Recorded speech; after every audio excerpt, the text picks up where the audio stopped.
Hey, this is Matt once again. Welcome back to another video. And this is a paid request from Michael. Thank you so much for that. For those interested in requesting any type of videos, feel free to send it and I'll get to it as soon as I can.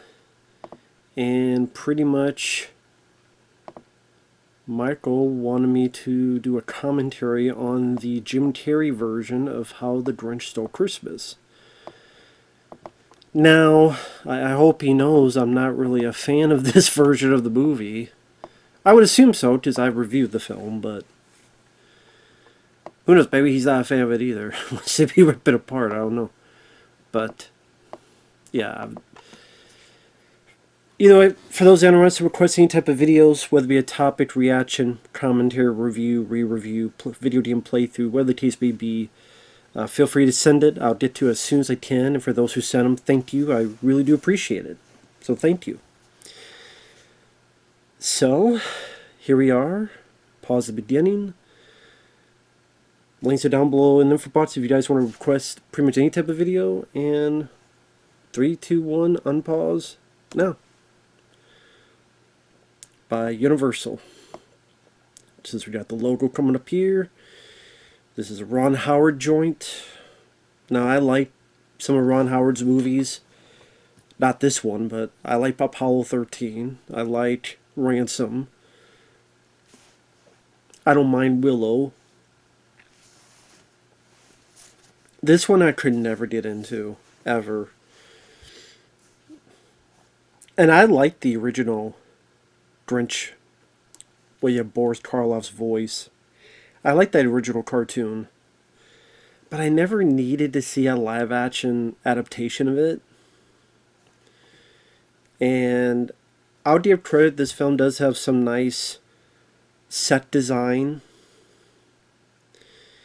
And obviously, physically, the makeup is well done. I'm not really gung-ho on Jim Carrey's performance. It's very...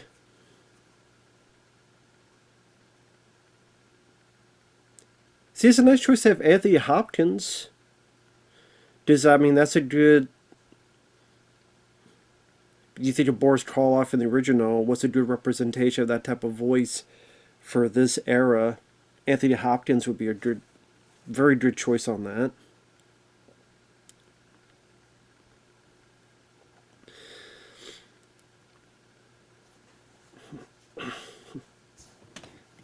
It's just that there are a lot of times Jim Carrey just kind of really goes so far with the performance that it could be a tightrope. Sometimes it could be fun, like Dumb and Dumber and Ace Ventura Pet Detective, and other times it could be aggravating for me, like The Mask or bits of The Riddler.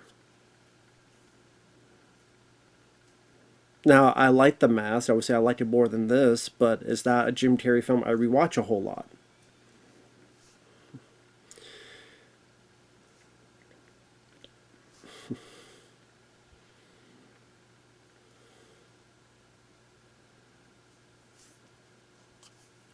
And I mean, obviously, this film is trying to have a bit more,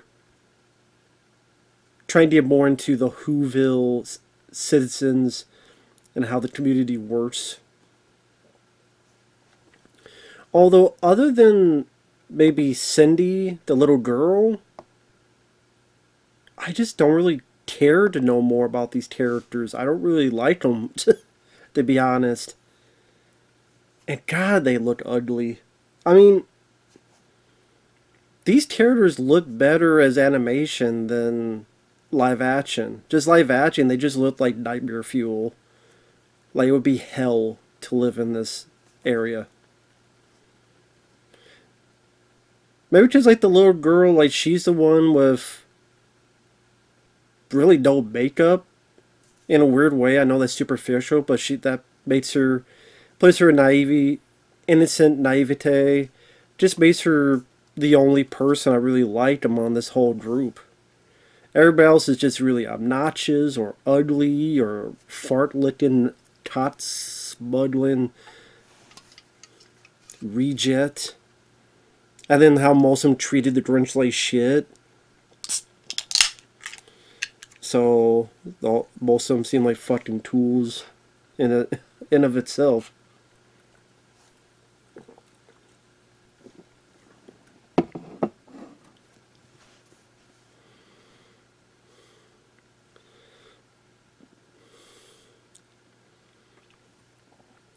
But I mean, this was definitely a huge hit when it came out. It made hundreds of millions of dollars, and I think in the U.S. alone, like 260 million.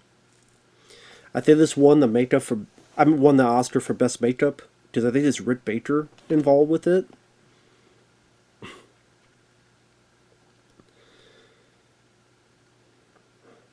Now we have these annoying twat guzzlers as impeding on someone's territory.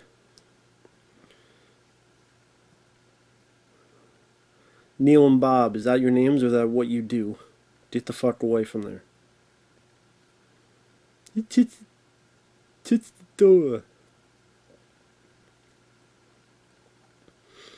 God, they're like rat nose, just ugly as hell characters, man.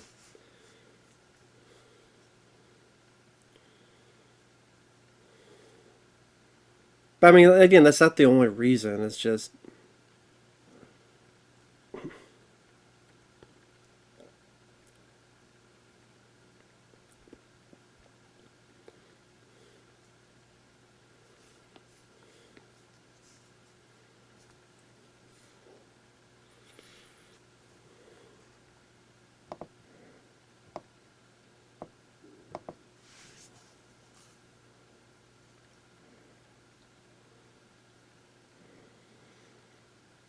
like I said, that's the thing with anything that goes over the top.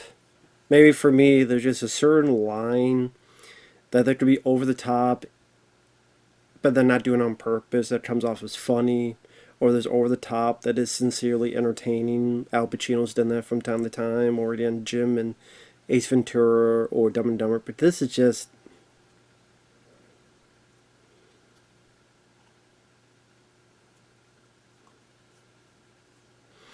I remember that shot there was used for the teaser when it's showing like a little glimpse of the Grinch.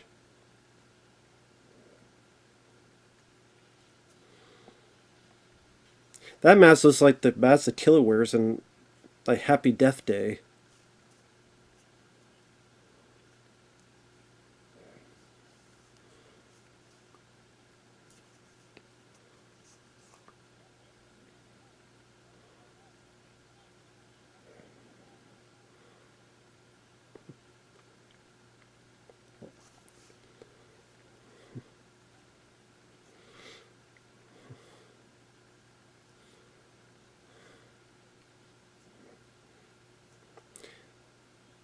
Kind of one of those things I can't really feel bad for him shitting on all these people.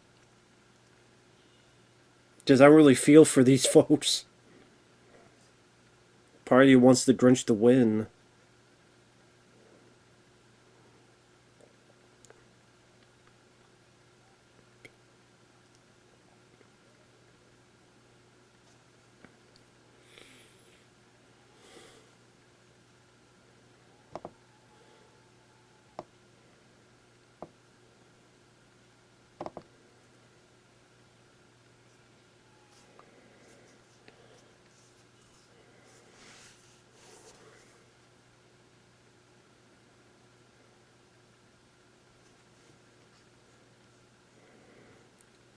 Yep, they did.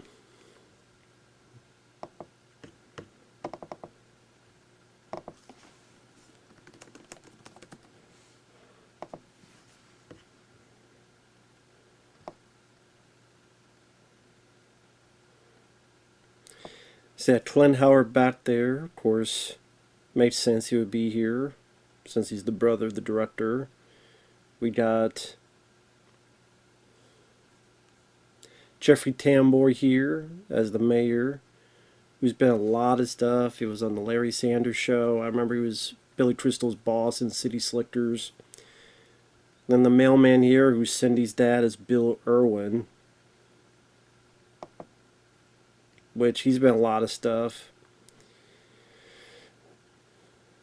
A lot of TV work. He was on CSI. He was in Law and Order Special Victims Unit. I mean, he's done other movies as well. He was in. Let's see. I think Hot Shots he was in, and other movies.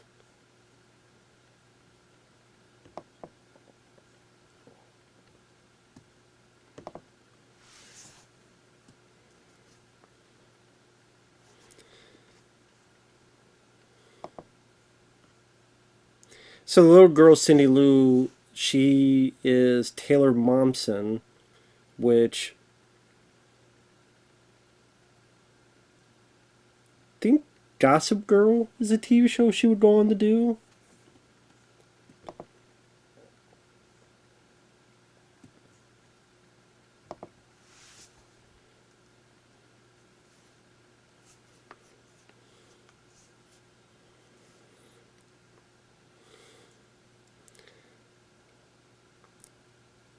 See, like the real post office, so damn slow and won't get any help.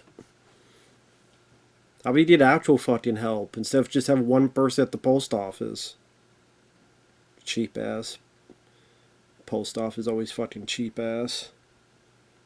They're not cheap to send something out, but they're cheap to for their fucking who they pay people, what they pay people.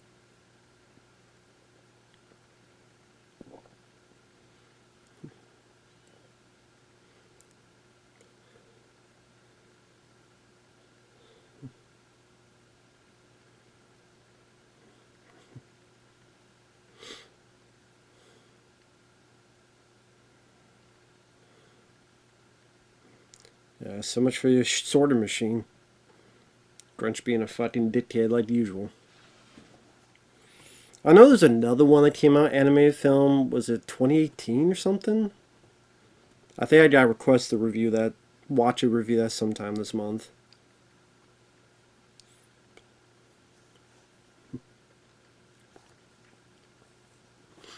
I don't know why the Grinch would be afraid of a little girl.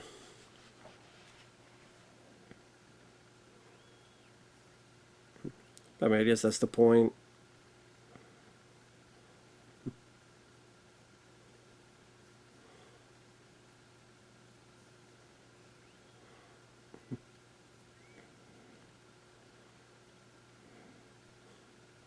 That's very good makeup. I'd commend Rick Baker and his team. Very good makeup. I'd commend Rick Baker and his team for that.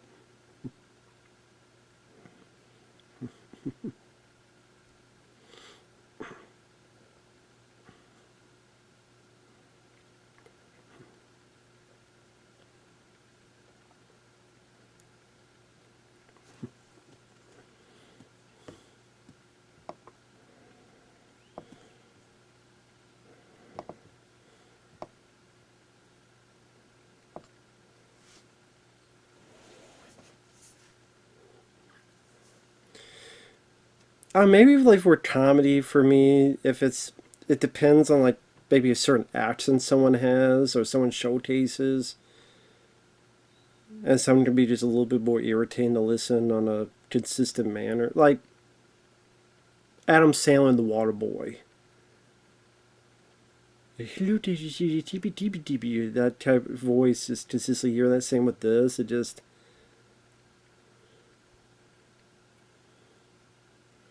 sounds like I don't know if Jimmy Stewart had a stroke or something.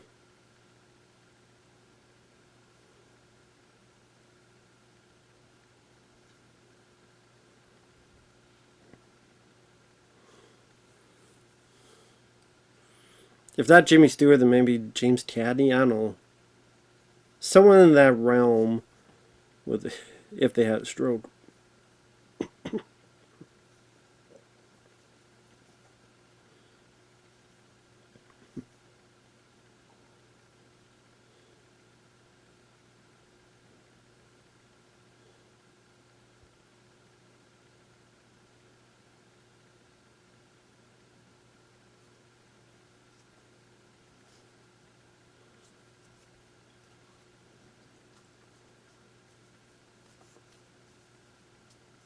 I know Cindy in the original cartoon, she was much younger. I think she was like 2 years old, but obviously they wouldn't have that with this.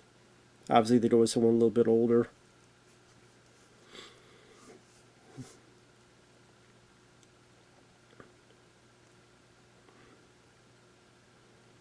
So now we have Molly Shannon here. Where she was on Saturday Night Live for a while, and then she tried to star in films. One of them was Superstar, where she did the thing under her armpits and that type of thing.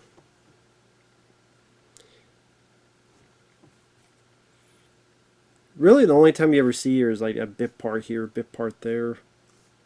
At least that I see her.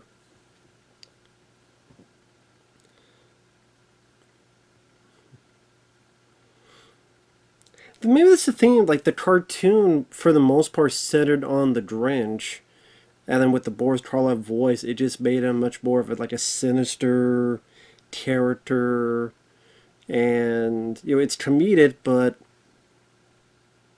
there's like almost a glint of danger to the character. I honestly found that version of the Grinch more interesting,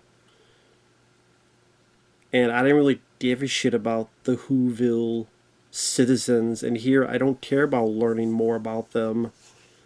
Like you have here who's the mayor's wife. I mean, this is a fun dad, I'll admit. This is a fun dad. The whole machine gun lights. I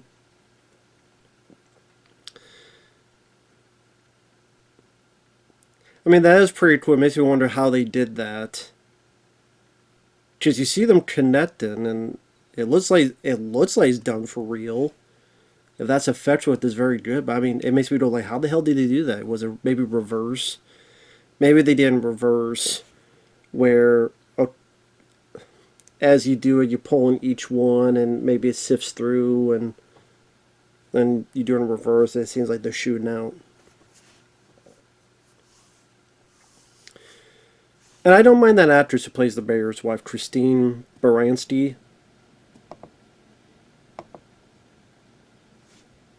I know she was in The Birdcage. The one who you find out, I guess, had a crush on the Grinch and vice versa back in the day. But yeah, she was in The Birdcage. I think she's the one who used to be married to Robert Williams' character and had the son. I believe that was the case. Birdcage is a fun one. Maybe it's like I said, I liked the Grinch and I grew up with the character, and here it just seemed much, of course, much more silly, but just much more annoying. Kind of like, in a weird way, this reminds me of Elf. ELF with Will Ferrell. Another Christmas holiday film that was very popular and I could never get into. Now, if you asked me which between, I'd rather watch this than that one. Because this I could appreciate again, the set design of the town. Again, certain physical gags like that light thing. Again, the makeup effects at display. That they use it practically, and with at least Jim himself, that was all done in camera.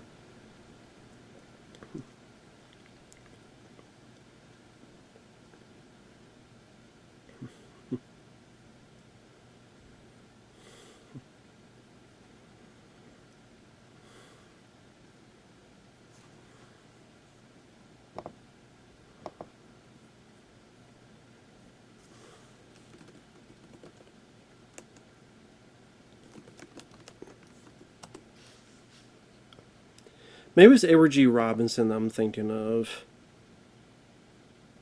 Let me see real quick.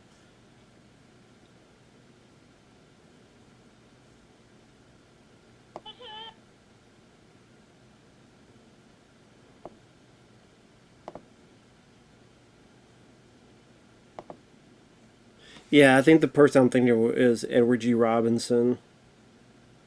I said Jimmy Stewart or James Cadney. I think Edward G. Robinson is the one I'm thinking of. That reminds me with that voice. Hey, see? What's going on here? See? What's going on here? What's the haps? I don't know about this. See? I think I got Jimmy Stewart in the brain because I still have the. Which, a film I did like, Mr. Smith Goes to Washington. I saw not too long ago. Good movie.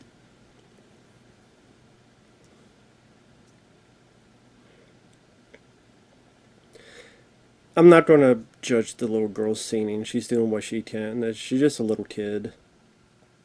Like I said, I think she brings a sense of innocence that, the little girl's trying. So whatever negatives I say is not going to be upon her. And the thing is, there are a lot of Christmas movies I enjoy. I mean, Jingle All the Way I love. I think that's an underappreciated one. Scrooged with Bill Murray is a lot of fun.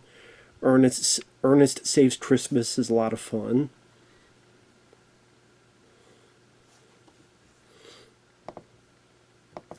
Let's see.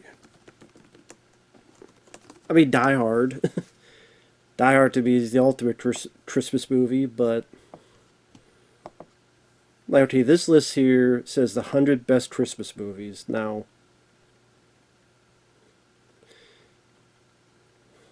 I don't know how many of these, like the Holdovers would be called Christmas movie. I like the movie The Holdovers. I don't know that I'd call that Christmas movie. I like The Nightmare Before Christmas. Of course, Die Hard. Some of these I haven't seen. Edward Scissorhands I did not mind. Gremlins, I enjoy that film. Batman Returns, I enjoy that one. Bad Santa, which is actually another commentary I was requested to do. That's a fun one. I love Bad Santa. That's hilarious in my opinion.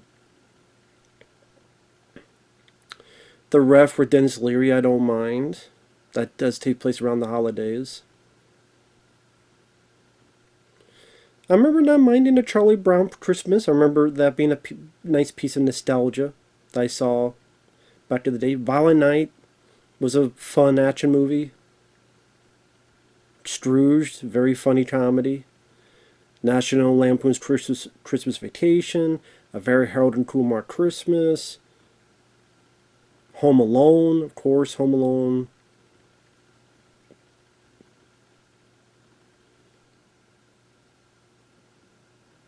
Let's see.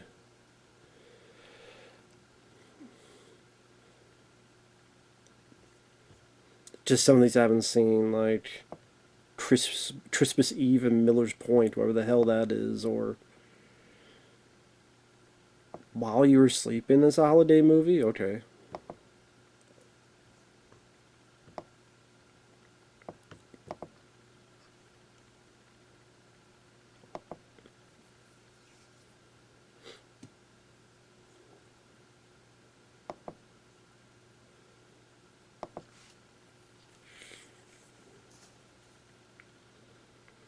It's a very zany movie. It's a very, very zany film. That I'm sure will work well for a lot of the kids.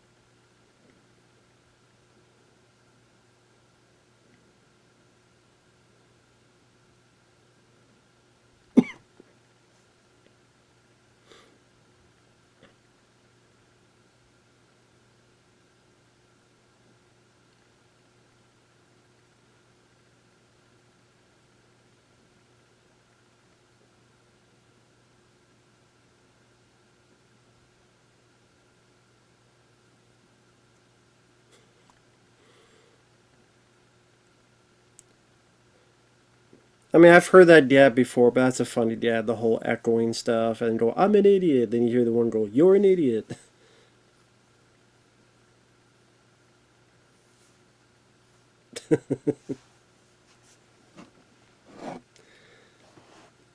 Then that's a funny little dad. That reminds me of something I would see way back in the day, in like the I don't know 30s or 40s. That type of, or maybe 50s. That type of dad.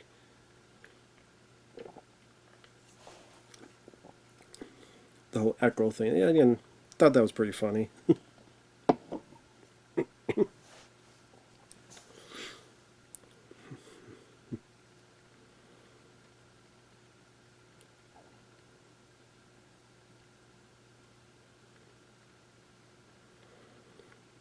course, that picture I'm just seems very reminiscent of a Bigfoot picture.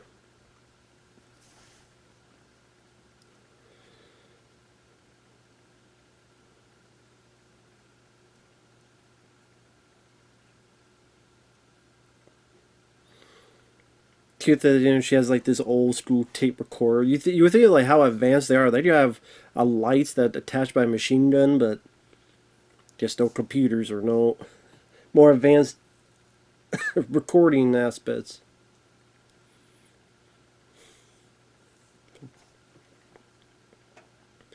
I mean, this does seem like a bit of an, at least kind of an interesting twist on it, where it's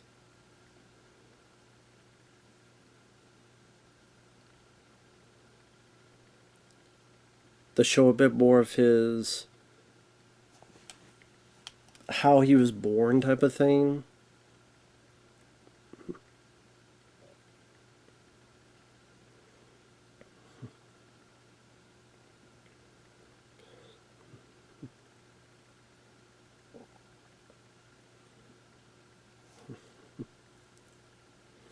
So does that mean he killed a baby?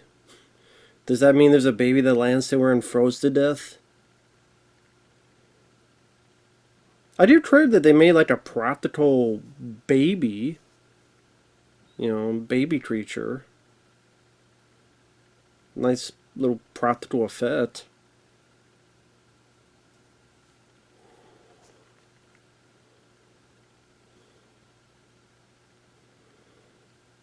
A very nice articulation on it.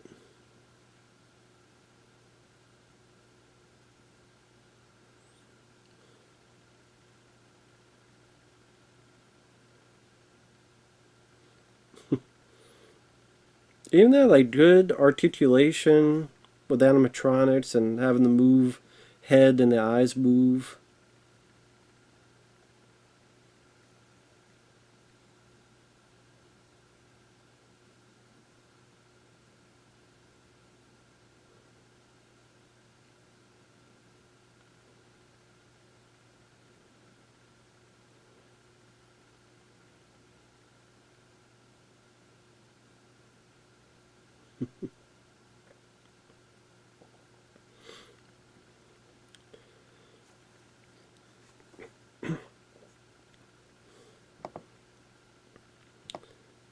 Like I said, even this bit here with him in school, that he was part of the class and all that. I mean, it makes it.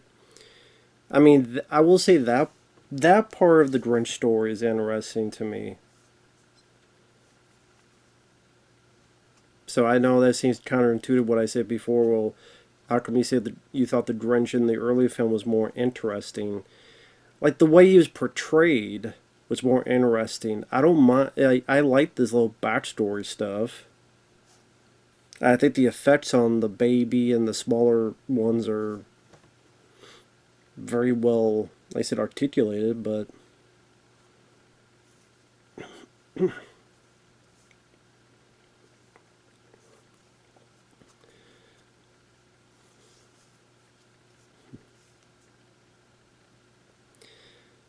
just you also have this. There's a sense of mystery as well.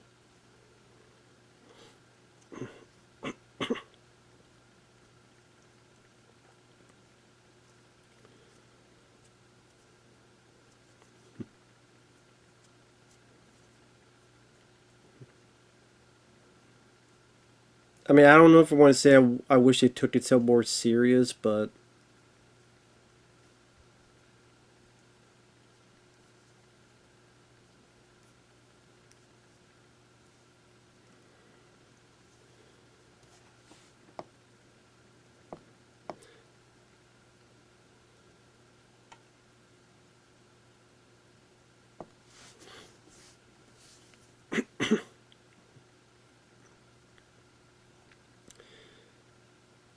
I don't know why. It's funny as I'm watching this. It makes me it reminds me of Megamind now, which was after this, where you have the baby, and then because how classmates treated him, he decided to change his ways and become more of a villainous character, like Megamind would be.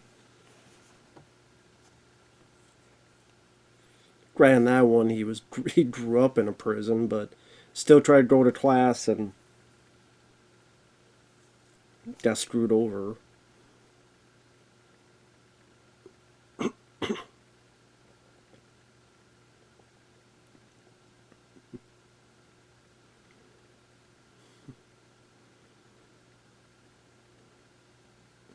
So this idea of a self-conscious, wanting to fit in, trying to fit in, and by trying to fit in, there's all these cuts and stuff on there, so it didn't quite work out. So he's trying to fit in look-wise.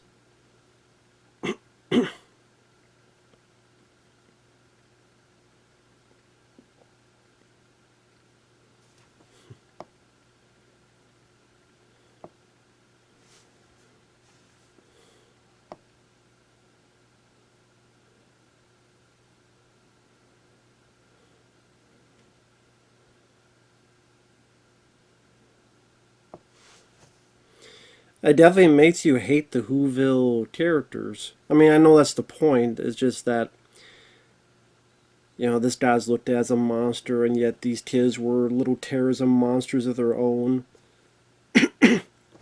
So who's really the villain and who's not the villain? So trying to. And, like,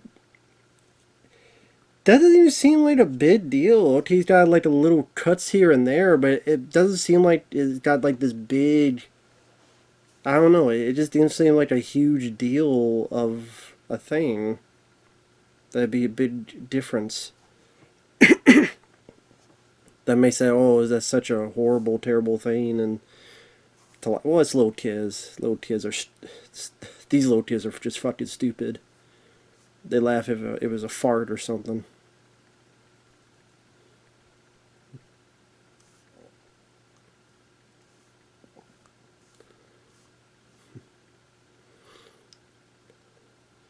And you did nothing about it, you little asshole. You did nothing about it. Just let him.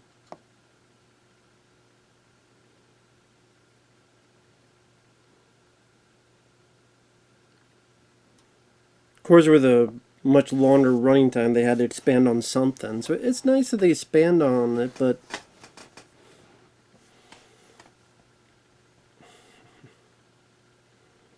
I would say that was the most interesting part of the movie was the expansion on it. It's just that, again, that part story-wise could be the most interesting. It's just, again, the way Jim plays it. Maybe because it's such a weird, crazy place as is. The environments, the set design, all the Dr. Seuss, little mannerisms of the from the the few that are from the source material. That's already silly and crazy and zany enough, and then when you have someone like Jim who's got to like one up it, maybe it just gets to be a bit too much for me.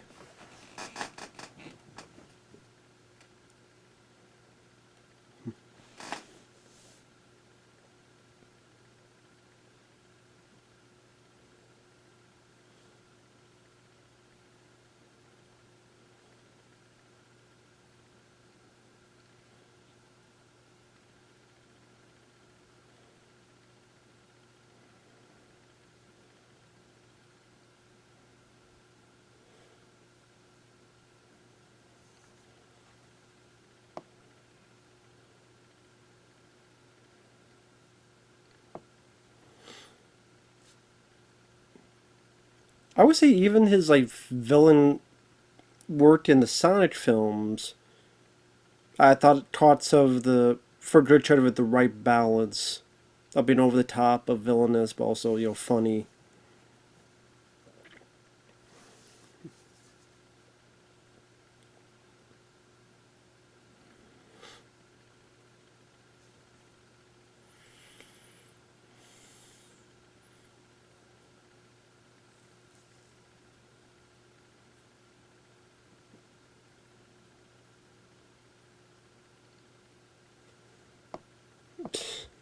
Who believes you? Who believes you? Great, they're coming in their pants thinking about it.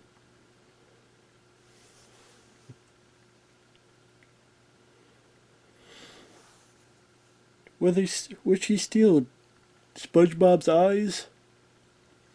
Oh, she stole SpongeBob SquarePants' eyes. Molly Shannon, damn.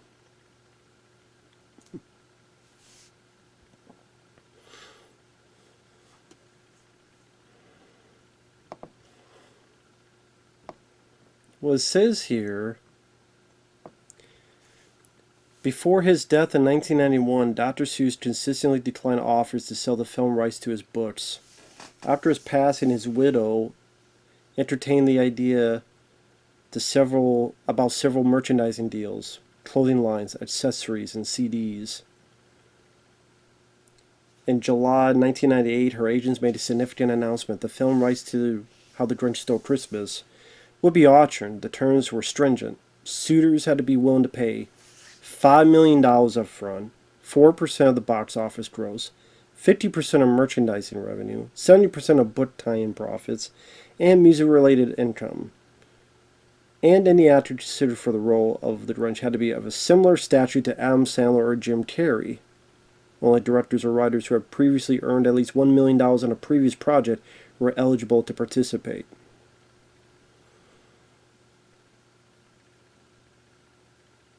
Fox, with director Tom Shadyac, pitched a version with Jack Nicholson for the Grinch. That would have been interesting. The Farrelly Brothers and John Hughes also submitted their versions. Universal made a presentation. Ron Howard was uninterested in a live-action Grinch, and he was working on The Sea Wolf, but Brian Grazer convinced him to visit for a pitch.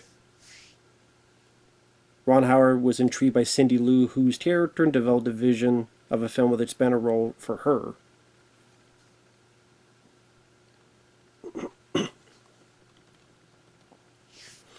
In September 1998, Ron Howard signed on to direct, with Jim Carrey as the Grinch. Apparently, Universal paid $9 million for the rights for How the Grinch Stole Christmas and All the Places You'll Go. Although that one they never made. Before Ron Howard's involvement, Tim Burton was approached but said no because he was doing Sleepy Hollow. The final screenplay underwent 8 drafts before reaching a final version.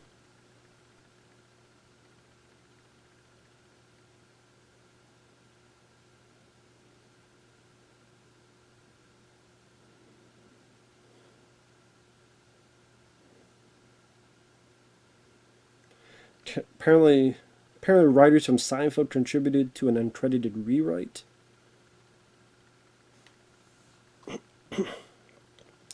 The makeup application process for Jim Carrey took up to 2.5 hours each day.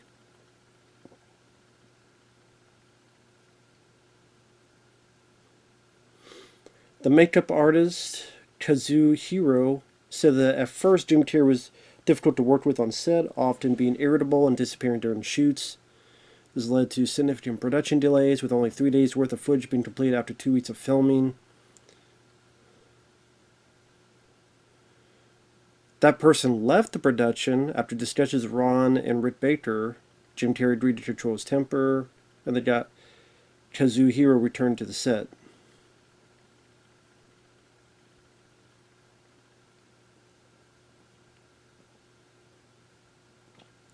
Jim Carrey spent 92 days in Grinch makeup and eventually became more comfortable with the process.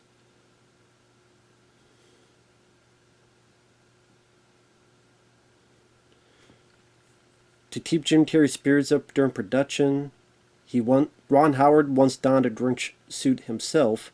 On another occasion, he invited actor Don Knotts to the set, knowing Jim Carrey was a fan of Don Knotts' work.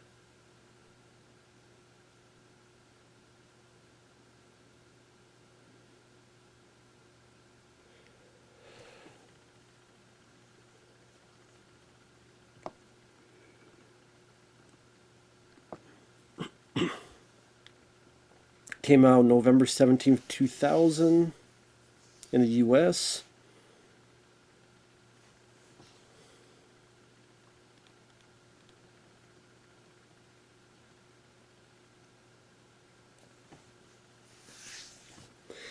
In the summer 2000, a trailer for How the Grinch Stole Christmas premiered in theaters attached to screenings of Mission Impossible 2.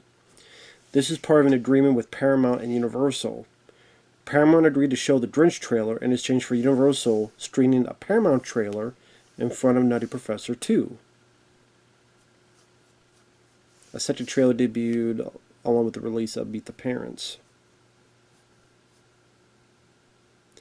Promotional partners for the film included Kellogg's, Nabisco, Hershey's, Visa, Coca-Cola, the U.S. Postal Service, and Toys R Us. Universal Studios Hollywood and Universal's Islands of Adventure introduced Grinchmas, a holiday event that has become an annual tradition at the theme parks.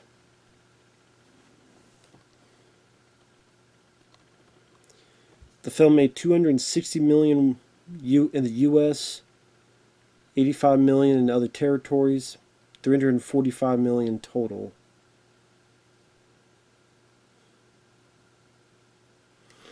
Oh, it only got a 49% Rotten Tomatoes.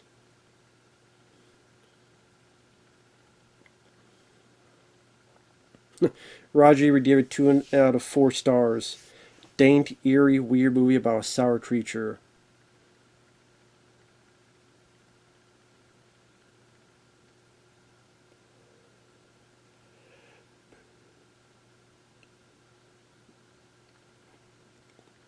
Although the critics pretty much praised Jim Carrey. Rubbery antics and maniacal sense of mischief are so well suited to the Grinch. Dr. Seuss himself might have turned to Carrey as a model for the classic curmudgeon had the actor been around in 1957. Why did he sound like Sean Connery?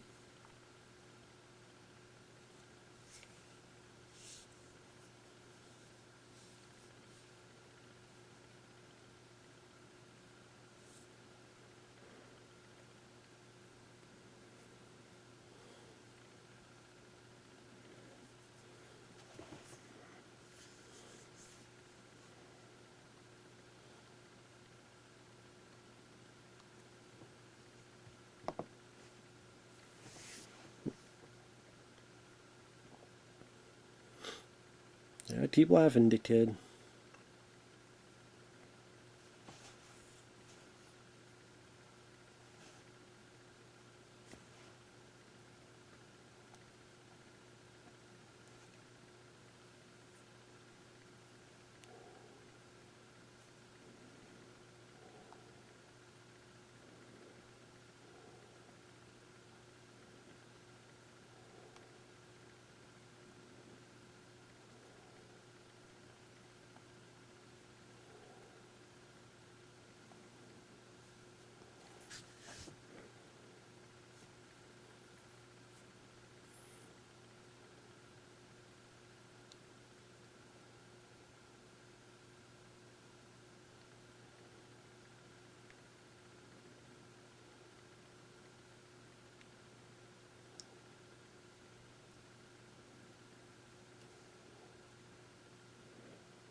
Yeah, sorry I'm not saying anything. I'm just listening to Jim's dialogue during the scene.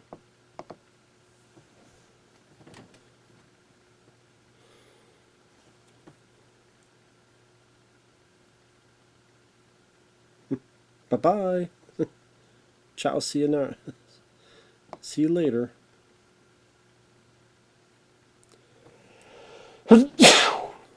Damn. Sorry about that.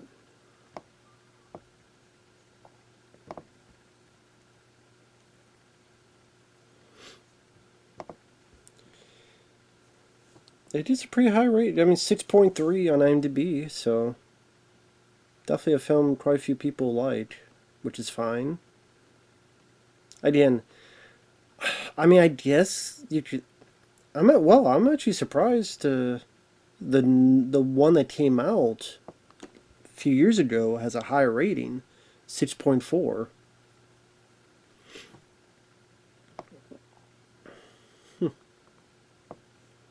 Just kind of surprised this has a lower rating than that one.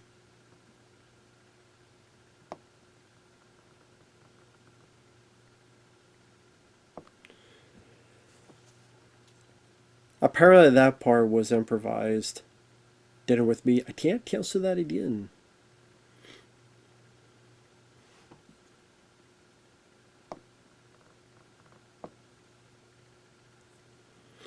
Ron Howard, I mean, he's one of those guys that, I mean, one of those few that is a success story where he was a kid actor that did not have his life ruined or didn't ruin his own life.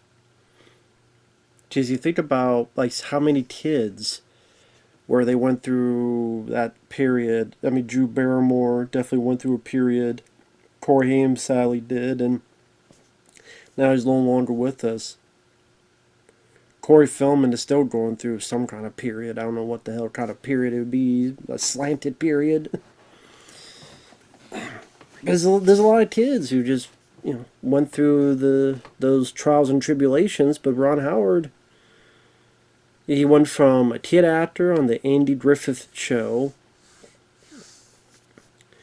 to starring in a couple films and then directing, working with Roger Corman, and then get a chance, films like Cocoon, films like... And actually, let me look through his filmography, Ron Howard.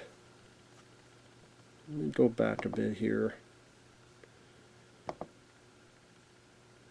He did Grand Theft Auto, which... Was that the... I know this... Was that the film I saw? Was another one? I know I saw one that starred Ron Howard. It might have been this one.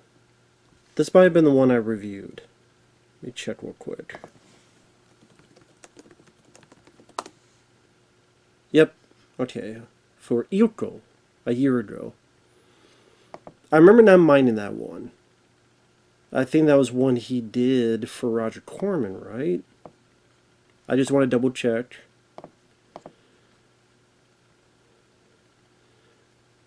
Or maybe he starred in the one. I'm trying to think.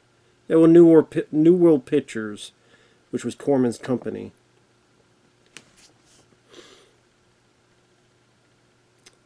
He found success with Night Shift with Michael Keaton.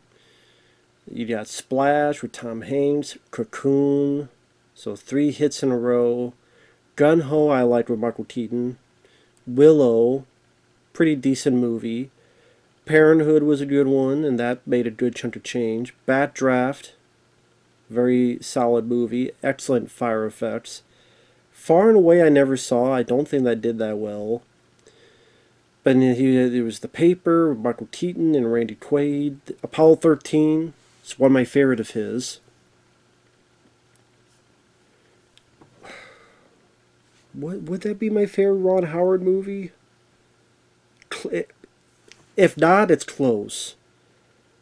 I might say Apollo 13 is my favorite. I do like Ransom. Ed TV, to me, it just felt like a much lesser version of The Truman Show. Funny enough, because that had Jim Carrey. Ed TV I just did not think worked nearly as well as The Truman Show. But this, which was a huge hit, A Beautiful Mind I didn't see, The Missing, was my cup of tea, I found it boring. The Da Vinci Code, I remember... I do not remember hating the film, but I do remember it feeling long. Angels, okay, going through the films I've seen, Angels and Demons I remember actually liking. The Dilemma, was not a fan. Solo, A Star Wars Story, I thought was perhaps his worst one. That might be the worst one I saw.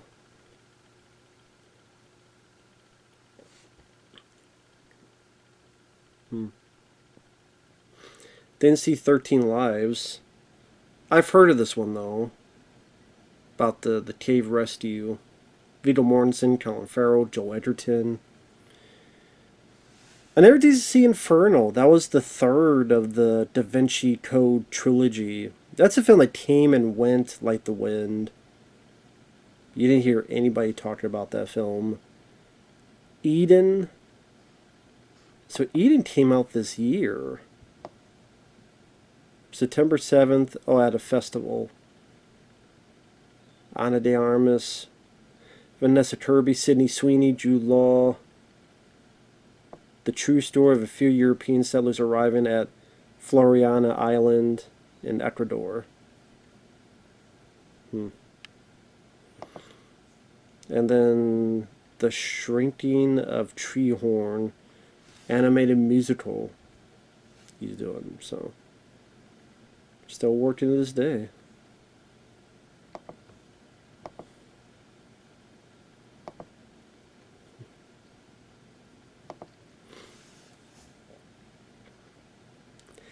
Do you imagine just being in this suit all this time? It would feel big, especially when you have to have these big eyeballs. I mean, these things that just cover your eyes, and the amount of it, like it's always sticking. It would always be hot and claustrophobic, and that also means extra weight upon you, and you're gonna be sweating a lot. Just has to be incredibly uncomfortable. And on top of that, you got all this food and stuff on you.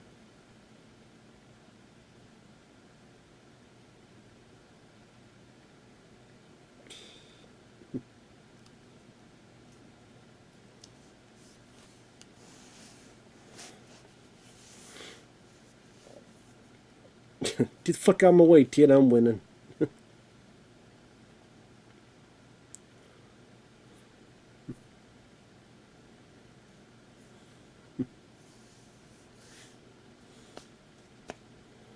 Yeah, congrats, you beat a bunch of kids.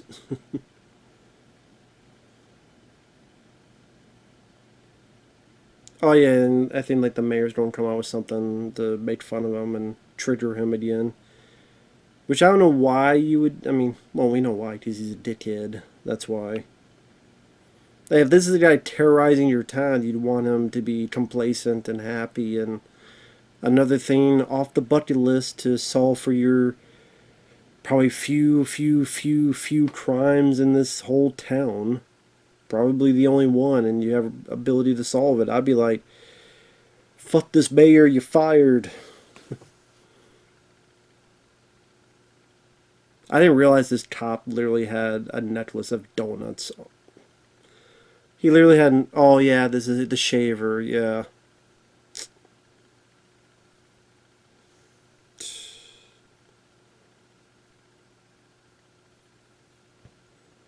Stupid.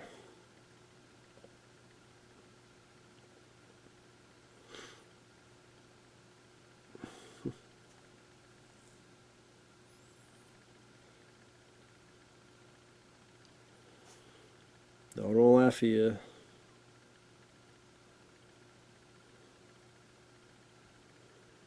Again, why would you piss the guy off? I don't know. He didn't get his dick yet, that's why. But just, again, if I was these people, I'd be like, this mayor sucks.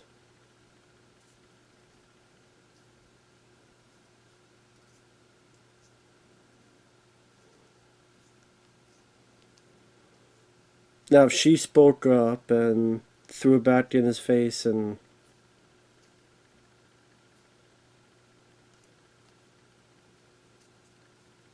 See, I thought that look there from Jim was actually really good. To express that amount of sadness, loss, maybe, that glint, I don't know if hope, but like, are you really going to say yes? Are you really going to accept? Are you really going to go along with this? It says it all with that look, which is nice. Nicely done with the effects.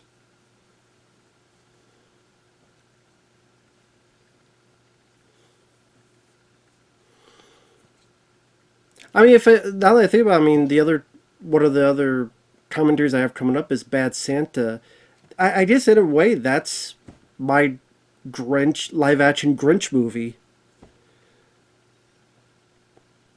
I didn't even think about that till now. Because it's a guy who is a Grinch on every step of the way, but very blue, very R rated. And it takes the innocence, naivete of this kid that kind of bring a little bit of semblance of heart out of him, where, maybe what we're doing isn't right, and maybe we shouldn't be doing, something to something. And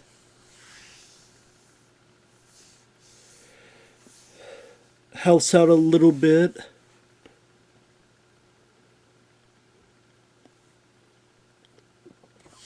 I would say that's my preferred version of the Grinch is Bad Santa. Just like the Grinch with Cindy Lou and him and the, I always forget his name, Thurman. I always get the little kid's name in that. Let me look it up real quick. I always forget the kid's name. Thurman Merman, played by Brett Kelly.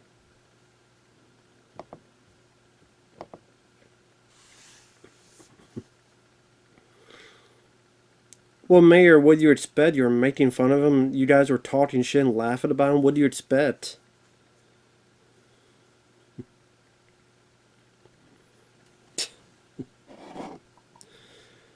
Just the idea is that a lot of these people don't know what that gift meant and stuff.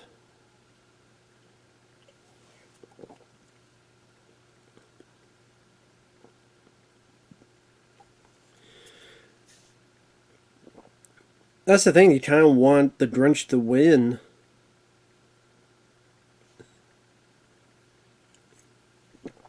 You want the Who's to lose because all, other than Cindy, they're all jackasses. So you're like, why not let them win? I mean, why not make them lose and let the Grinch win?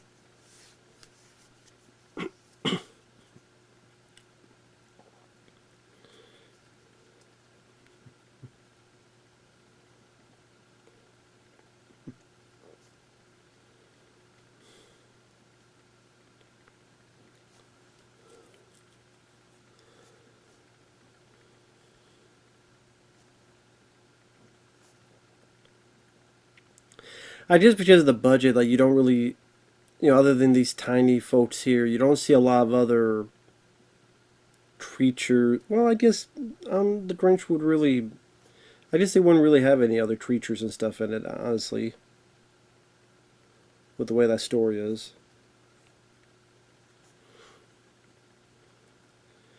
See, I'm wondering if that car works like any other car. How is he hitting the gas pedal? Because he's holding on to the top of the steering wheel, his feet on either side. What is pressing down that gas pedal? I mean, it's between his legs. Maybe he's got a big, extender. Zoo. He's high in his hands like that for the steering wheel, granted, but maybe it's underneath, like, you right, zoop, to keep that gas pedal going. Maybe he has like a hole in there and let the dick out.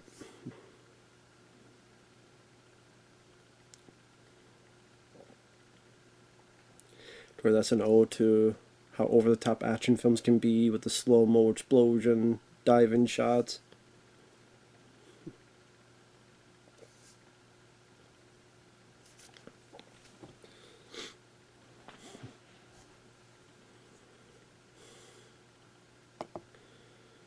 Well, I didn't blame the mayor, and hell, the girl knew what was going on. She doesn't say anything, so I can't really say I liked that character either, because she went along all this time without saying a word. Even here, while the little girl's being chastised, the wife knows what happened. The wife saw the gift, knew what the gift meant, and she still doesn't say anything. So I like that actress, but she's at fault here too. And the parents don't really believe in her when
So now we're going to the hatching of the plan to steal everything, of course. I know around this time also, Universal, and Ron Howard, Brian Grazer, there was talks of the Sylvester Stallone film I See You. Because they at one point, like, Ron Howard and them were like, maybe at one point Ron Howard was going to direct it at first, but it didn't work out. Then they were like producing it. It was going to be like a Universal release. Then the film came out, and it's hard to even say it came out. It just, they looked at test screenings. They didn't like what they saw. They had the director, I think the director talks about how Stallone preferred a cut, which is the cut that was released, while Gillespie preferred a cut that was a lot of going from like present to flashback, present to flashback, present to flashback. A lot more of that. While Stallone wanted a bit more straightforward flow, beginning, then the middle, then the end type of thing.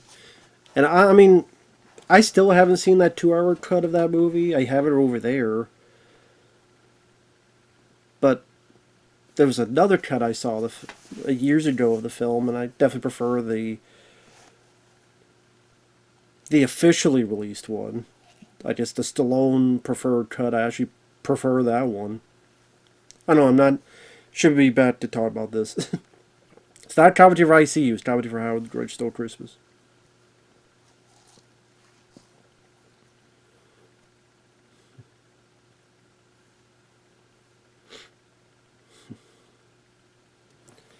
I do appreciate how expressive the makeup is, to be able to express yourself through that makeup. I think having the wrinkles definitely helps.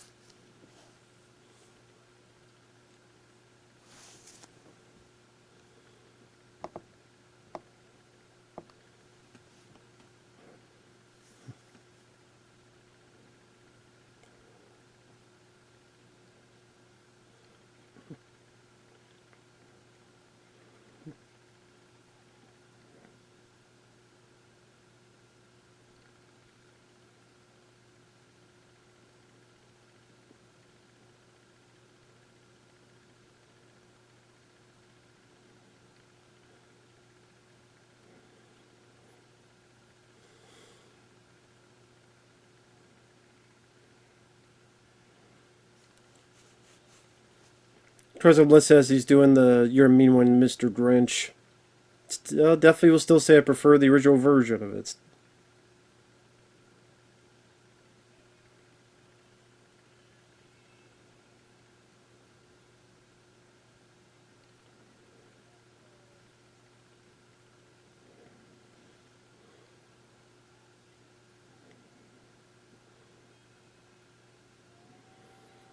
Even this with the singing of the song just feels too big, broad, over the top, that it just kind of makes the song seem more obnoxious compared to the classic original version of the song.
Sorry, and there's slow spots in commentary. Sometimes I just don't know really what to say. I mean, if I just describe what's on screen, I mean, I guess that'd still be me talking, but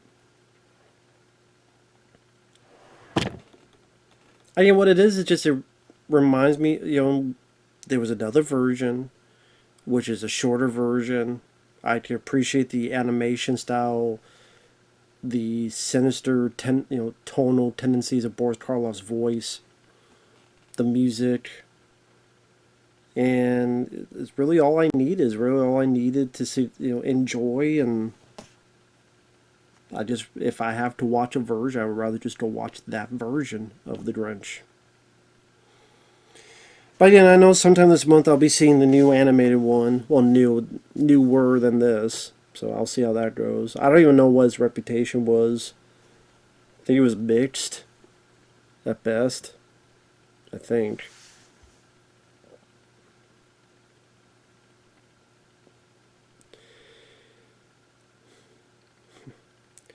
And Jim Carrey, I mean, I grew up with his stuff. I remember seeing Ace Ventura Pet Detective on VHS. It came on 94, but probably by the time of... Well, before that, okay, this is purposely his impression of Ron Howard. So apparently this is how Ron Howard directs.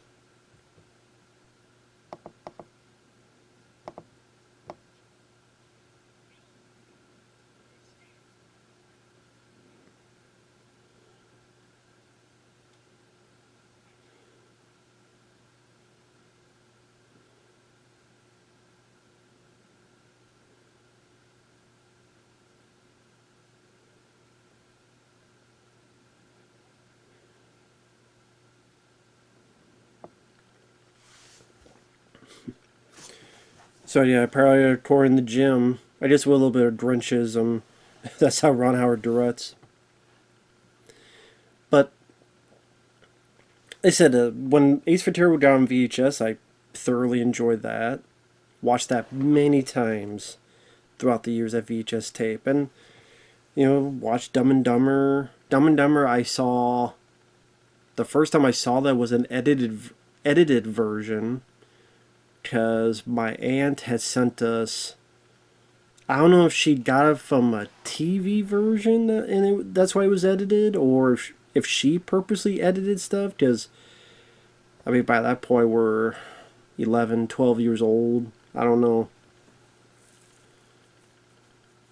We're probably about 12 or 13. But it was an edited version. I remember it wasn't until years later where I saw some of those scenes, like the whole conversation between them and the hot tub.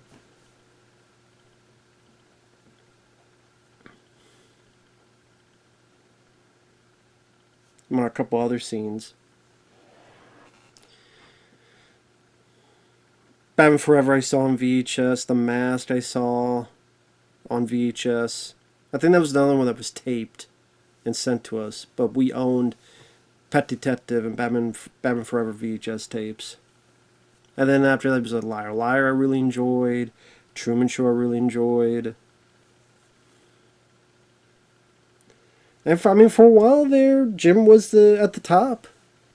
Almost every film he was having was a hit. Cable Guy didn't do as well, but almost each one. And then Man on the Moon didn't do anything. Me, Myself, Irene did okay business. It was around after that, though, Me, Myself, and Irene, where there was decades he would do either box office bombs like the number 23, or going through an existential crisis and having a beard and saying I'm not really Jim Carrey, or whatever the fuck he was on about, which I didn't understand, didn't get it, had some mental breakdown, whatever you want to put it, with that beard. I don't know. Like, Jim's one of those guys that I like a lot of his films. He seems like a nice guy in interviews, but there's some kind of nutcase behavior with the way he treated people on the Man on the Moon, which I still haven't seen the documentary, like where behind the scenes you see Jim Carrey being Andy Kaufman because he was possessed by it. In other words, I acted like an asshole for months. Here's my excuse I never saw that. Andy and Me, I think it was called. Or Jim and Andy. It was Jim and Andy. Might have been called that. But yeah.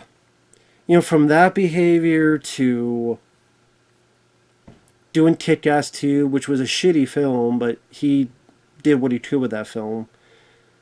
But then condemning the gun violence. Listen, Kick-Ass 2 is crappy for a lot of reasons, but not because that's gun violence, because that's when there were school shootings.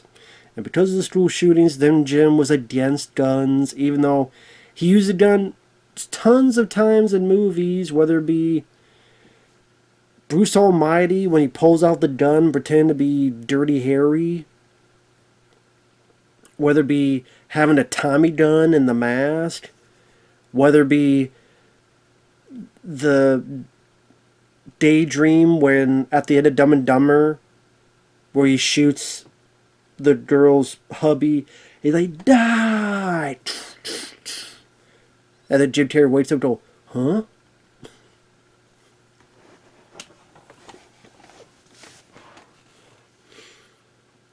So yeah, so Dumb and Dumber, he did that. The Mask, he had the Tommy gun. Cable Guy, he was a stalker. He didn't really shoot a gun, though. I said that. Batman Forever. I guess he didn't have a gun in that. Like, Bruce Almighty had one.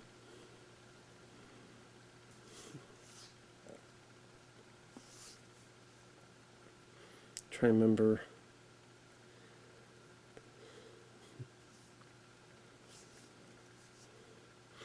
It's just very hypocritical. It's like all those actors making those PSAs about guns and how bad guns are, but then someone took that and edited in everybody, the film and TV and other stuff that they did using guns. So just the whole hypocrisy of it. So yeah, the whole Jim and Andy and the whole Kick-Ass 2 and then saying, oh, I cannot promote this film, I can't condone this film, whatever the fuck, dude. You condone, give the paycheck back if that's the case. If you condone so much, get the money out of your wallet and send the money back. Send some to me, says how to witness that shitty movie, Jim. And then I did the whole existential, I don't know if we're actually here, and am I really Jim Carrey? Shut the fuck up. You get to make movies. You got to make a movie that paid $20 million. Everybody watching this video, everybody who thinks of this video, will never get $20 million in their lifetime. You died for one goddamn movie. $20 million. Even after taxes, you made more money on that one fucking film than all of us combined will ever get in our lifetime. Give me a fucking break. Most of us, you get that one time, one paycheck, you're set for life.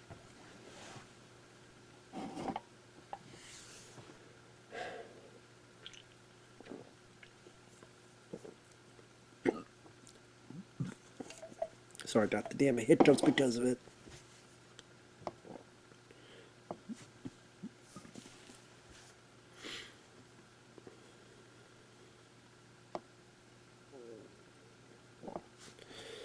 Even my body's rejecting the damn notion of Jim, so sorry about that, but that was a funny, I didn't mind that bit of dialogue delivery.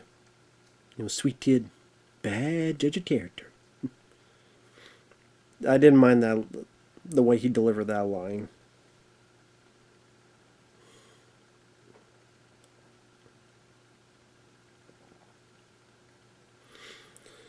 So now, of course, we're going to the montage of him stealing everything, which, I mean, it's interesting to see how they did some of this stuff.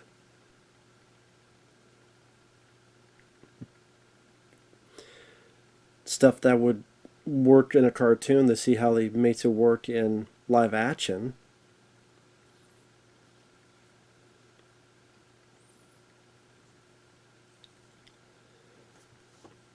Like this stuff here with the stuff being sucked into this giant vacuum thing definitely looks interesting.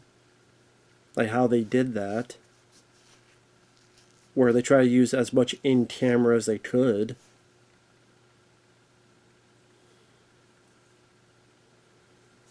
So the film doesn't feel like it has a wall to wall CGI feel to it.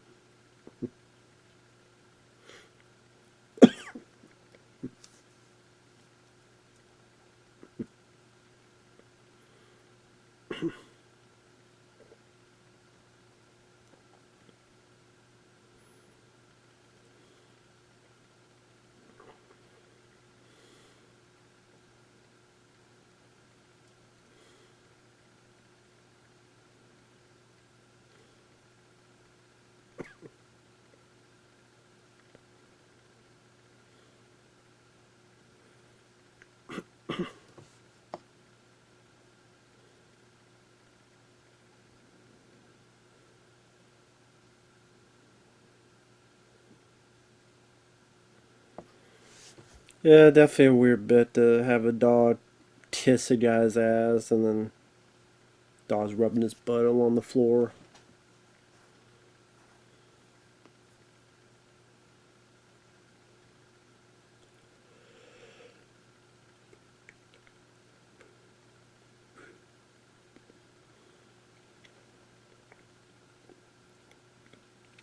I would say watches again. It does feel like they're just in one giant stage when they're in this town.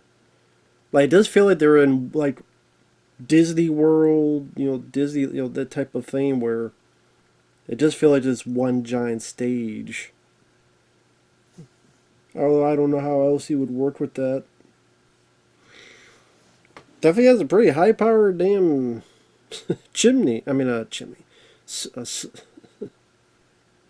Sleigh.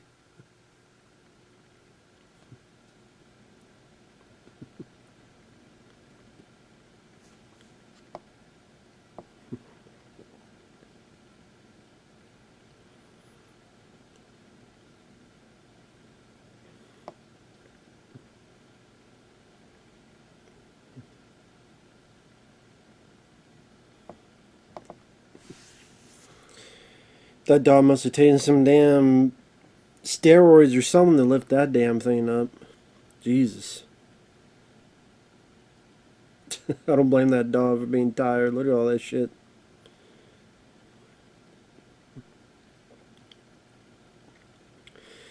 I said, I mean, to be fair, like, it's hard to like anybody in the film other than Cindy. And Cindy, I mean, other than just being a naive, nice girl who wants what's best for everybody, that's really all you get about her. She doesn't really have any other friends she talks to. You don't really see her talk a lot to her mom. She talks a little bit to her dad. She has no brothers, no sisters. You don't really know much about her as a character other than, oh, let's see what the Grinch did. I mean, other than who cares about material things, that's not the bit of Christmas. That's like almost all you get out of Cindy.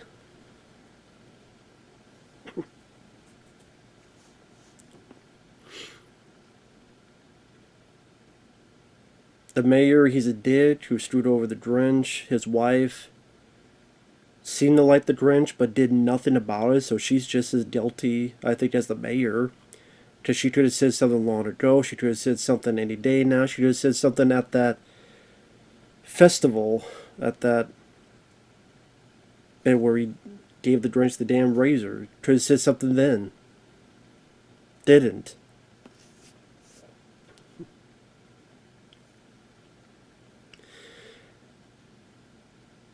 So other than Cindy, which is given the minuscule bit of development, like it's kind of hard for me to care about anybody because the Grinch, you feel bad what he did, what was done to him as a kid, but at the same time, I mean, he's treating all these people like shit. Who cares? But at the same time, look how he's treating his dog Max. 2 shots away of animal abuse.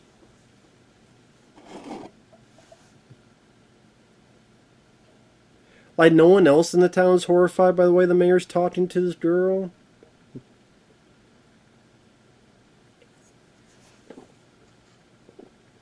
Finally, the dad steps up.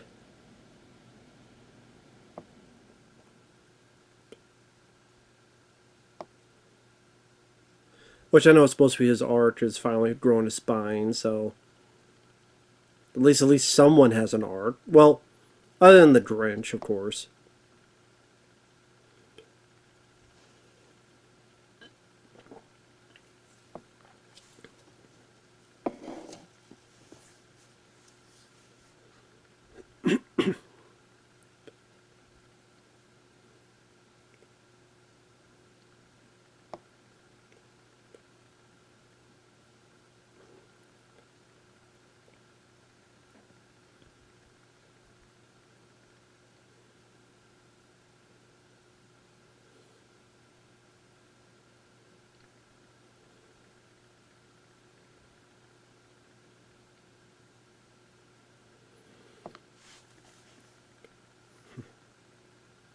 Wait, who are those two people behind the family?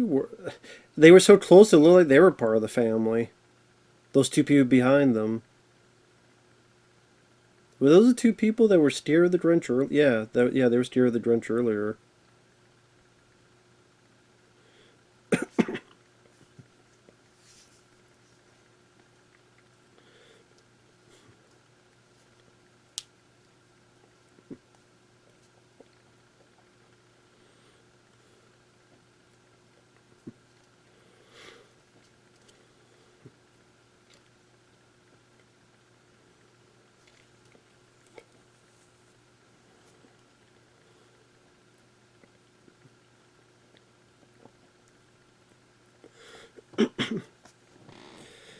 I guess with me, like growing up with,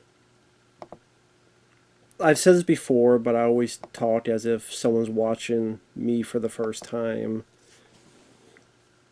Uh, I want to look something up first.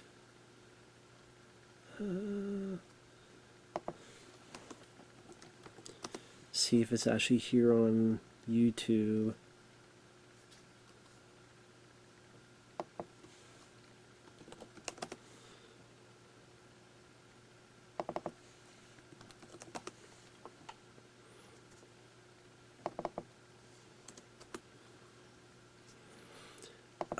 Let's see if it's is it somewhere.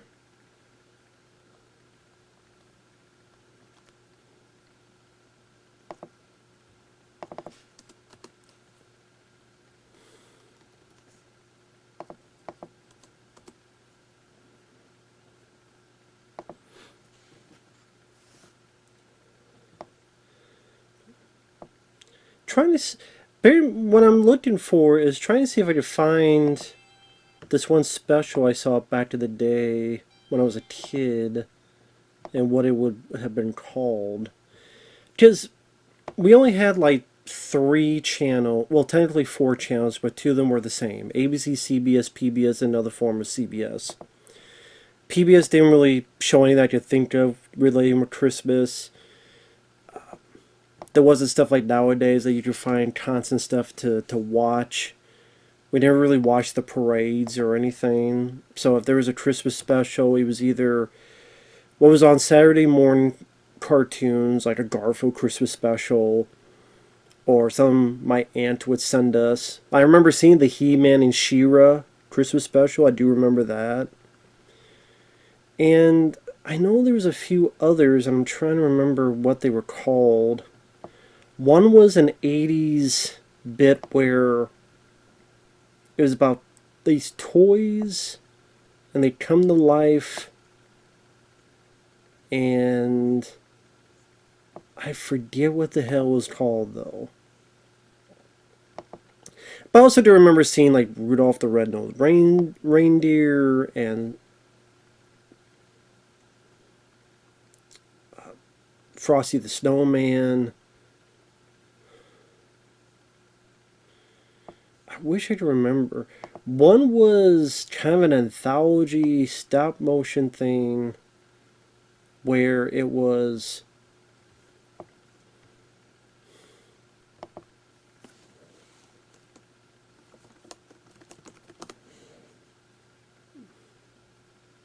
Let's see, maybe I type it on Google.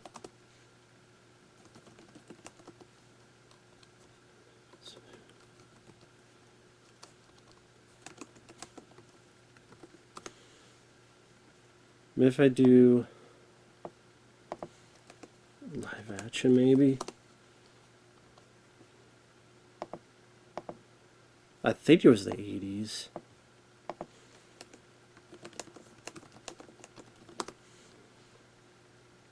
Oh, the Christmas toy. That's what it was.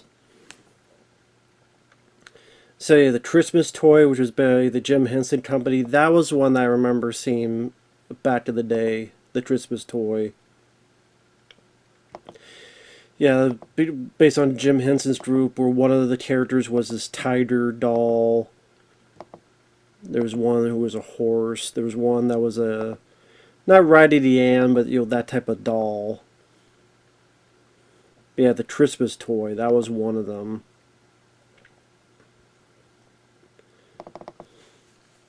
And then one had the California raisins in it.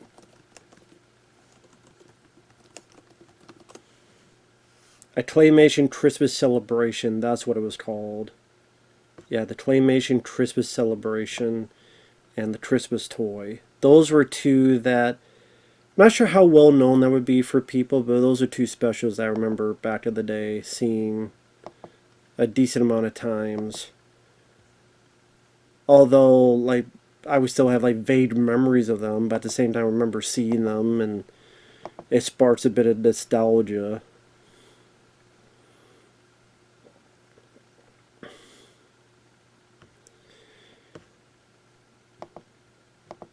That's the thing though, nowadays that kind of stuff would be, unless it becomes a viral thing, it gets over people's heads, because we live in an era where thankfully we have everything. As long as you have a computer, as long as you have internet connection that's secure and decent, you can watch anything, anywhere, anytime. And granted, that means what you want, you get instant gratification. But when you don't have that, then you take more chances. Well, I have nothing else to watch, I have nothing else to do. Back to the day, video games, we have maybe Nintendo, Super Nintendo or something. And you didn't have every game because they cost $50 or so. There wasn't ROMs or other stuff you just grab and get quickly. There wasn't internet. There wasn't, much of the computers. If you lived on a farm like me, there's really no places to go outside. So it's just two of the channels were the same. So there was like 3 channels, and you go on TV, you watch TV. I mean, and you just take chances. Okay, don't know what this is. Let's see what this is. Maybe it'll be good. Maybe it'd be bad, but you take a chance on it. And this is the same with movies. I mean, even 2000, the internet is getting started with the viral marketing campaign, the Blair Witch Project, 1999. People are using the computer and internet more, but not nearly like it is today, where you have YouTube and TikTok and Twitter and Facebook to the extreme of being on there every day and living your life through it, and social media being like, some people the glue that stitch their life together. You would take chances on movies and give movies a chance, and in a way, when you had less that you could do, you're willing to take chances and give you something to do. Of course, I talked through all this. Yeah, the change of heart, saving Cindy, Superman moment.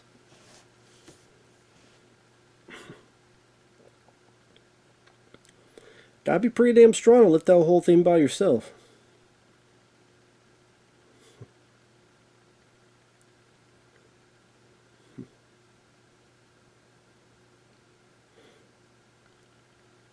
Here you go. Watch it. Watch it.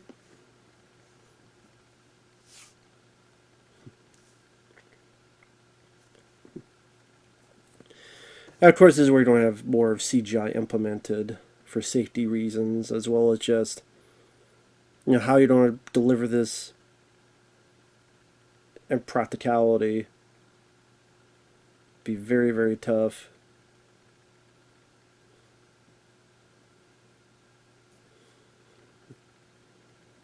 Especially with these curves here and going off the cliff and stuff. It'd be impossible to do in real life, of course. Of course, because it's the year 2000, you could tell what's CG and what's not. Well, hell, today you could tell with movies. What am I talking about? But more so with films back to the day.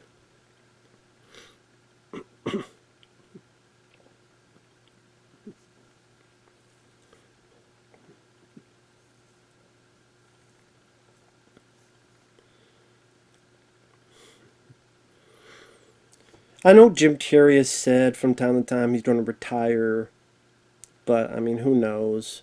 He said he was going to retire, then he's coming back for Sonic the Hedgehog 3. Playing 2 roles this time. So, who knows about his retirement or stuff? I mean, again, other than the Sonic films, I can't remember much of what Jim has done lately that I liked. Other than those.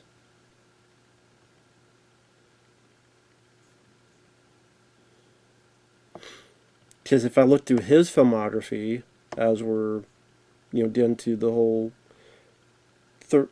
finale of this,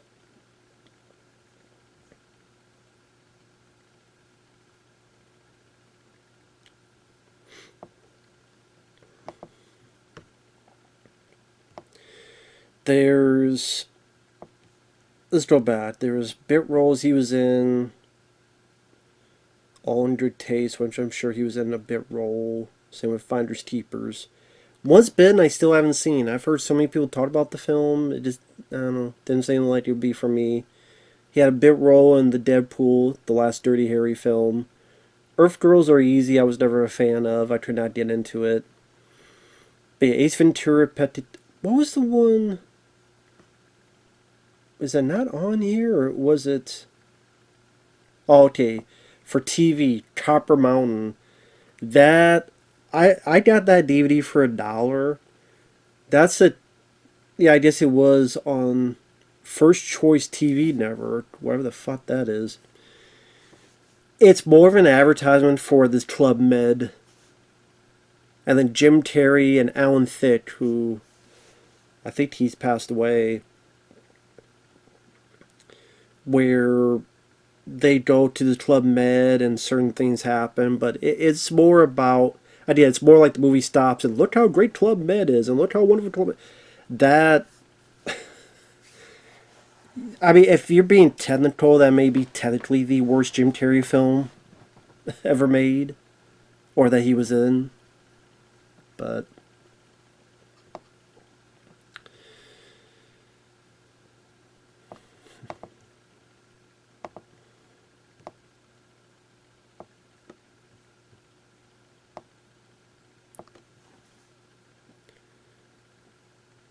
and it's like, why didn't she say this before? Why didn't she say this earlier? Why didn't she say this until now?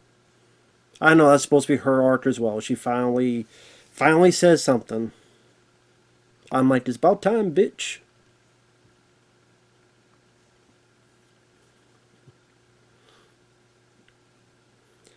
But yeah, Ace Ventura, yeah.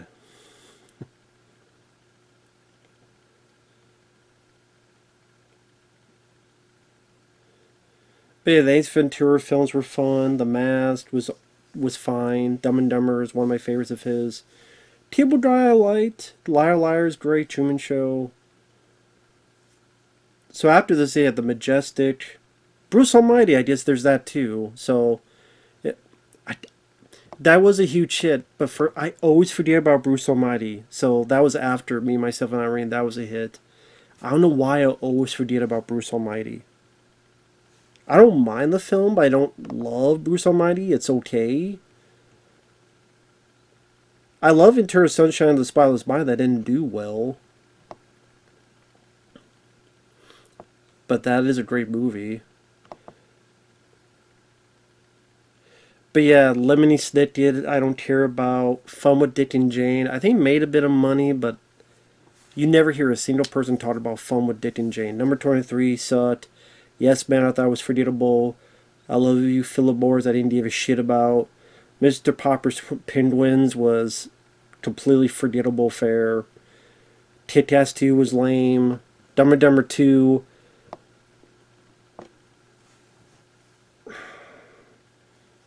Copper Mountain, I said, would technically be his worst one, but Dumb and Dumber 2 I hate the most of his. So I still call that the worst one. And from 2016 to now, all he's done is the Sonic movies. Just nothing 2017 or 18 or 19. 2020 Sonic, 2022 Sonic 2, 2024 Sonic 3. So there you go.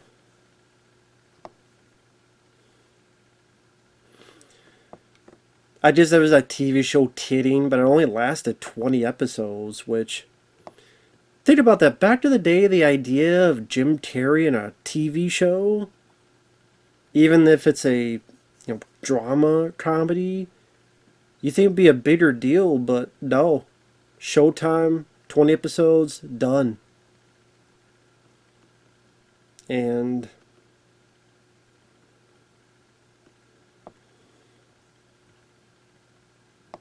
go figure.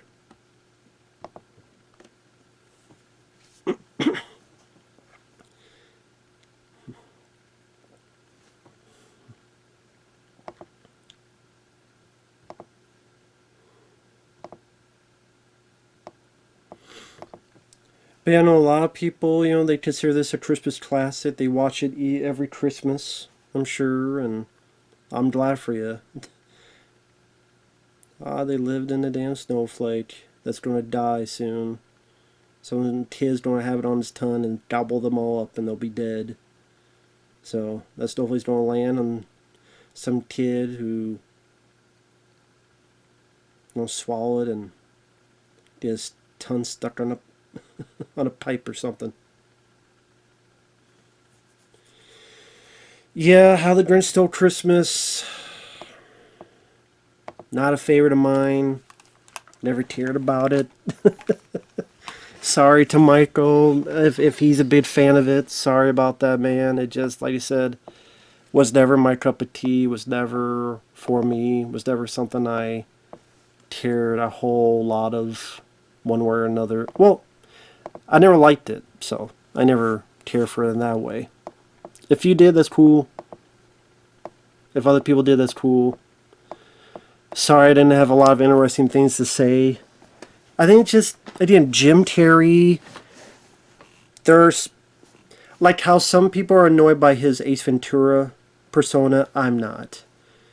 For me, that annoyance goes into, again, some bits of The Mask, some bits of the Riddler, and then this character. So I guess everyone has their limit. Same with Adam Sandler, same with other comedians. Take that for you will. And because, it's a Dr. Seuss story, but because of, I guess, the source... I'm trying to remember, it's been forever since I read the book. The story of How the Grinch. I'm trying to remember if there was other creatures involved, other bits to make it more like Dr. Seussy.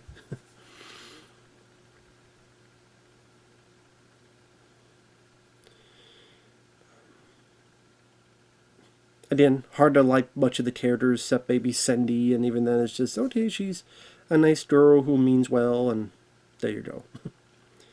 So with that said, thanks for watching. Take care, everyone, and we'll see you guys later. Bye-bye for now.